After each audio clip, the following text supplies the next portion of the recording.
Today I got something special for you and I think you're going to love it. This is like a really quick intro for the actual video that you're going to see in a minute.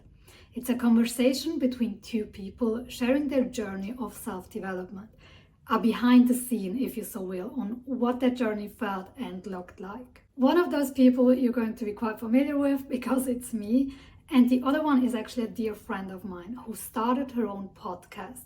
She already has a few episodes on her podcast that I think you're going to love as well. I'm going to put her links in the description box down below to the podcast, to her Instagram, to her Facebook account, so you can follow her. Also, remember to like, subscribe, and leave a comment down below on what your biggest aha moment was. We would love to know. Otherwise, enjoy watching it and have fun. Hey, everybody, welcome back to Personal Mastery, the podcast, where I am so happy to have my friend Jada here, who I had the privilege of doing leadership mastery with last year. And it was an incredible experience. We were in the great Welsh countryside and had an amazing time together. So, Jada, welcome. How are you, my friend? Hi, I'm doing great. Thank you so much for having me. I hope you're doing great too. Beautiful. Yeah, always doing good. So, friend, you're Italian, but you were raised and still live in Switzerland, that's right? Yes, exactly. Beautiful. And what are you here to talk to about today with us? So the two of us met in the Tony Robbins world, right, in the self-development field. And so basically my journey has been a lot about uncovering myself. And you know how we get conditioned throughout life, throughout other people. And what I noticed, the biggest condition that I went through was the conditioning that I did with myself. Like I picked up something from the outside and I started putting that onto me. So it wasn't so much that other people put it on me, but rather myself.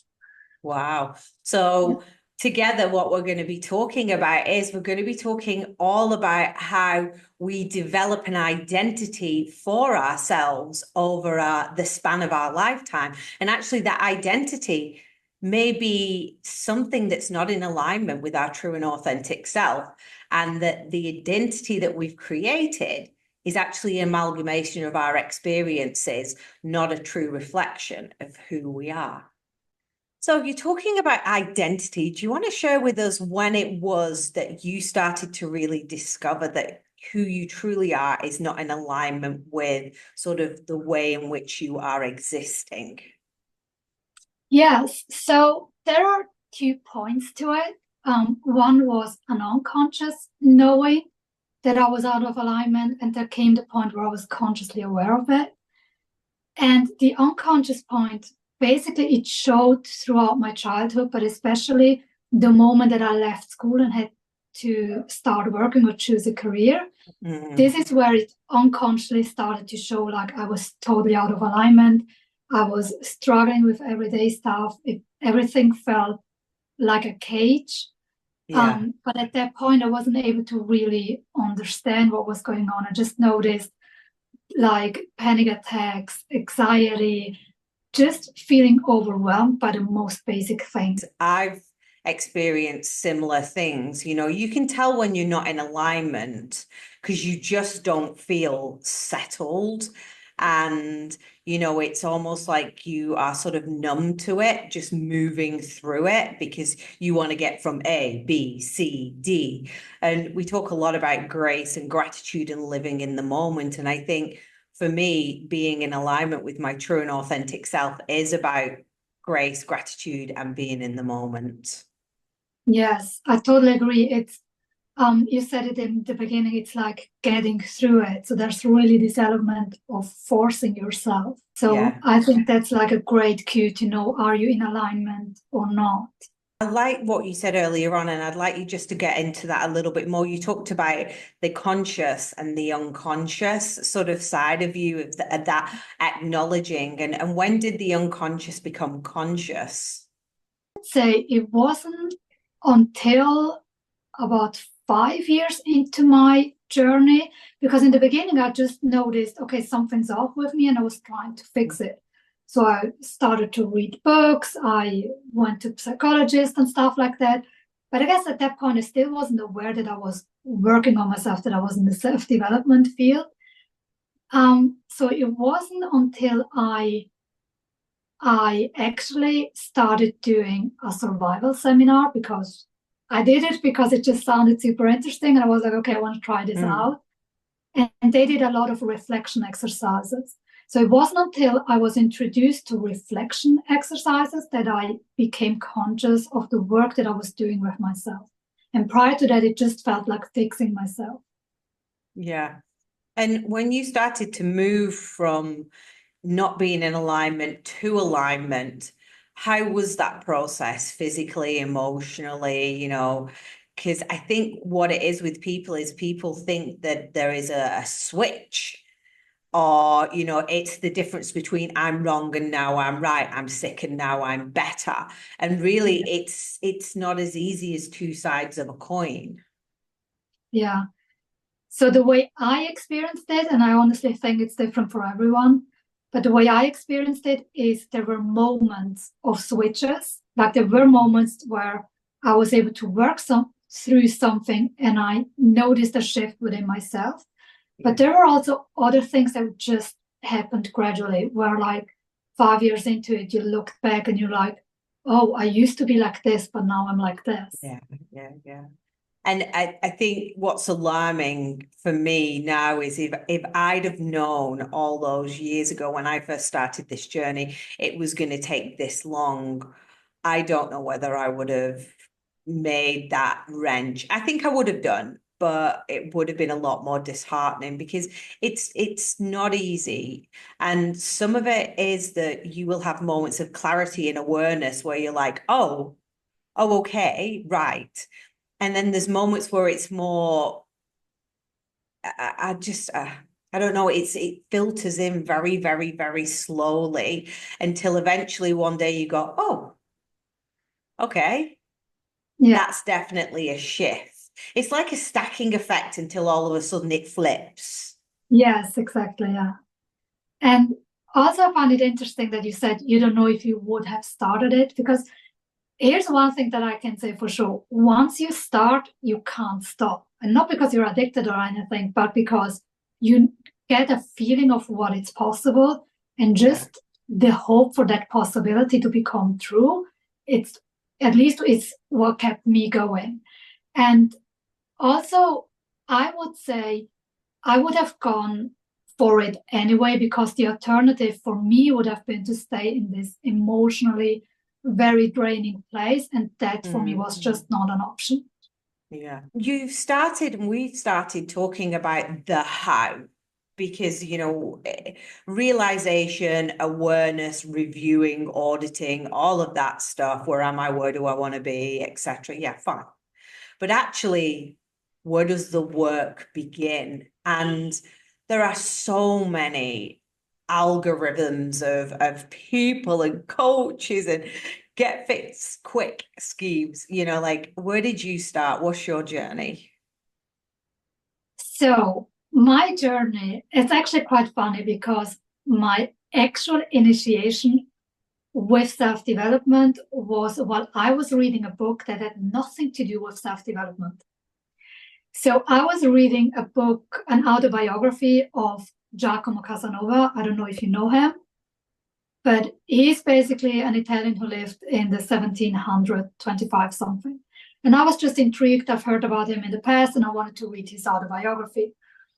And in the preface of that book, he said something that blew me away, that totally changed my perspective on life.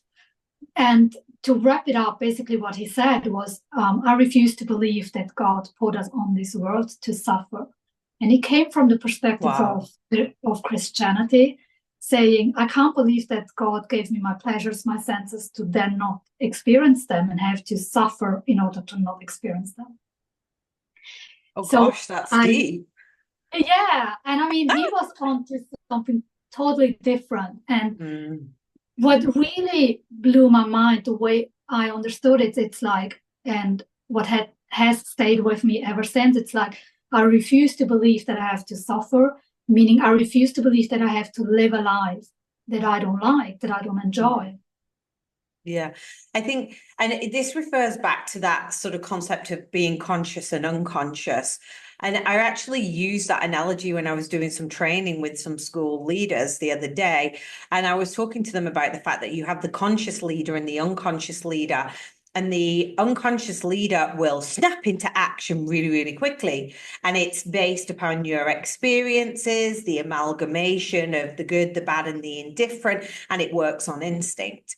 But then you've got the conscious side of you who can literally control the unconscious.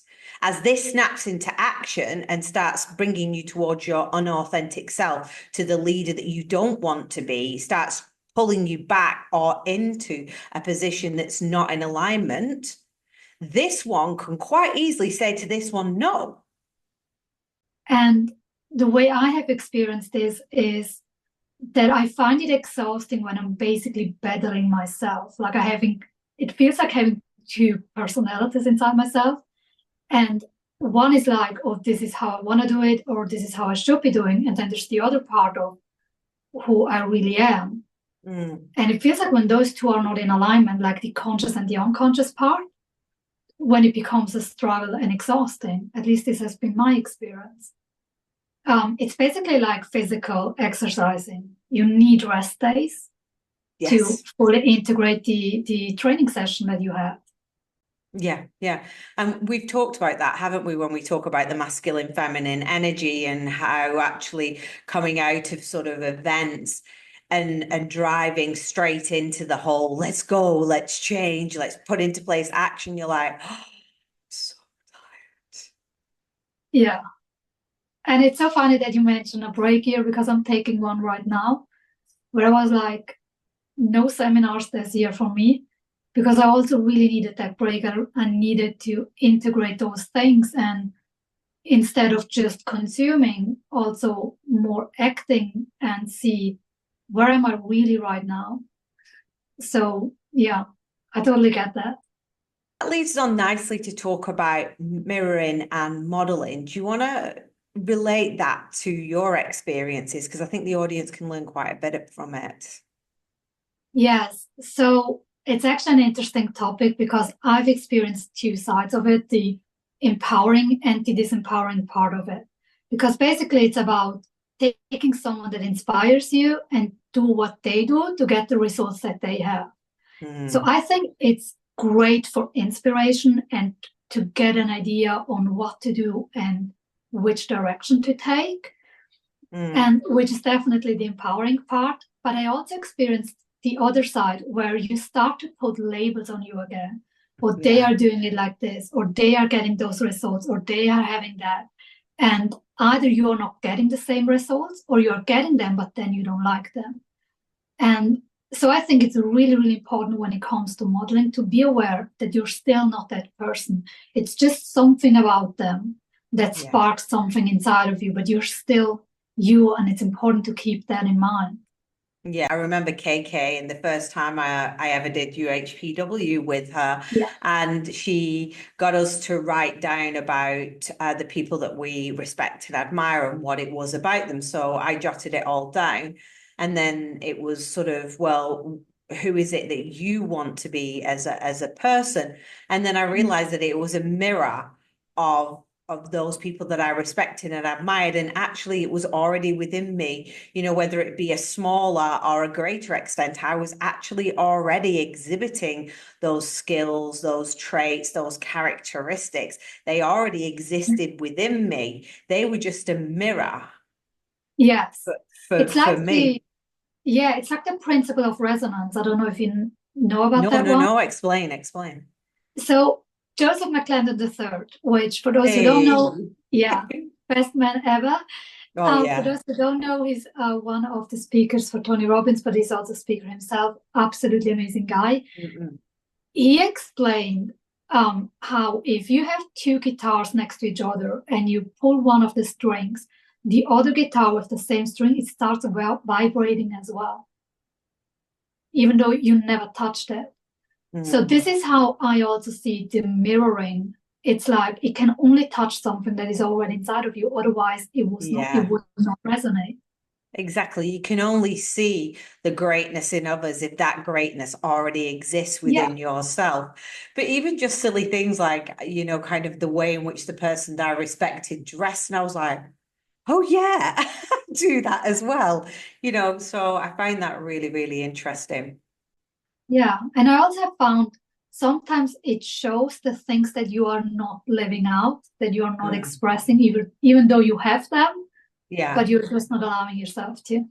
So we've talked about where you were in terms of the realization of, living in true alignment and identity and some of the things, with the great JM3 and lots of other, people who've helped you on your journey on the way to sort of developing this identity. But as we know, life is a constant sort of progression. It's constant work, and work's the wrong way to put it because it just makes it sound hard, but it is, where to for you, my friend? What are you up to? What are your plans? How are you going to keep this momentum going? So, the beautiful thing, you just mentioned the word momentum, and I just want to give a little side note on that one. But I used to find momentum a hard word because it sounded like I needed effort. The beautiful thing is if you do the work long enough, eventually you are the momentum and you don't have to put in conscious effort. So just wanted to put that out.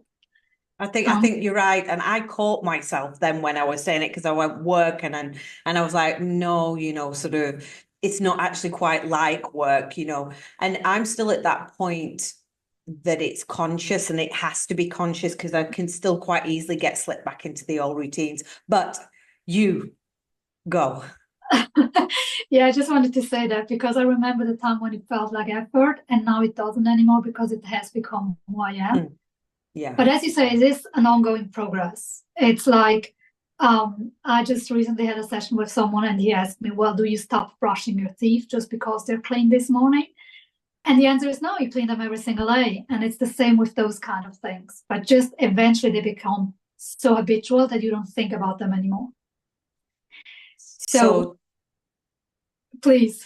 no, no, no. So tell everybody about your YouTube channel. I Yeah. really, I want you to share that so much because it's so good. Okay. So big part of my journey has been figuring out what I wanted to do with my life. And for the last 1 year and a half, I finally found that for myself, and it is YouTube, basically. And it's about sharing my stories, my lessons, my experiences with the aim of helping other people getting their own breakthrough. Just seeing how another person went through it or how that person experienced it makes light them up a light bulb within themselves, like getting that breakthrough, like, oh my God, this is what I experienced. This is a way on how I could experience it. Mhm. So yeah, this is what I'm currently working at, and I'm super passionate about it. Okay, perfect. Well, we're going to share the link definitely below because I think that it's really important. And to wrap up this last section, I just want us just to talk a little bit about that idea of people being able to see how to move forward because I think it can be quite daunting time financially, emotionally. It is such a huge, great big thing to sort of enter into. Do you have any top hints and tips for anybody who's thinking, oh, am I in alignment? Do I need to do some identity work? Do you have any hints and tips? So I think if you're asking yourself the question, and it's likely that there is a misalignment, because Mhm. here's what I experienced. Usually the people who are very aligned, they don't even ask themselves that question. This has just been my experience. It's just the Yes. people who have some level of frustration of something doesn't quite fit that are like, am I even on the right path? Mm. And if that is you, don't worry about it. Part of it is human nature to question ourselves. Um, it's just coming back to your own heart. So one really important lesson that I had to learn over and over again that I want to share with you is you will never find the answer outside of you. It's just about what we talked in terms of mirroring. Even if I say something that makes that click moment for you, it's not that I gave something to you. It's just that I activated something that was already inside of you and it was just brought to the consciousness. Wow. That is so true, that it does lie within you. And the fact that you're even having that question, you know, it's a sign that it's time for you to step into who you sort of really are. And it's not like it's night and day, you know, it's not like all of a sudden we turn into a completely different woman. It's just that we just evolve. Yeah. And also, don't make self-development something strenuous or exhausting. It absolutely doesn't have to be. It can be incredibly pleasurable and fun and entertaining. So Yeah, and also don't think that one event, one person, one strategy is going to change the world for you. You know, yeah, it might do. Absolutely. I'm not suggesting that it might not, but ultimately it is about a layering, a stacking effect. And the more you do, the more you understand, and the more you understand, the more you start to uncover and grow. And there are setbacks because life happens, and it can't be this constant stream. yes, Sometimes you do have to have stops and starts and step out and step in, but ultimately it is what it is. yeah, absolutely, I agree. So we come to the end of today's show. Jada, thank you so much for being on and sharing your wisdom with us in regards to identity. We wish you all the best of the luck with your YouTube channel, and we hope to see you on again soon, definitely, so we can hear more about how you're getting on. So should we say goodbye to everybody? Yes, thank you so, so much for having me. I really, really appreciate it. Bye, Take care. everyone. Bye.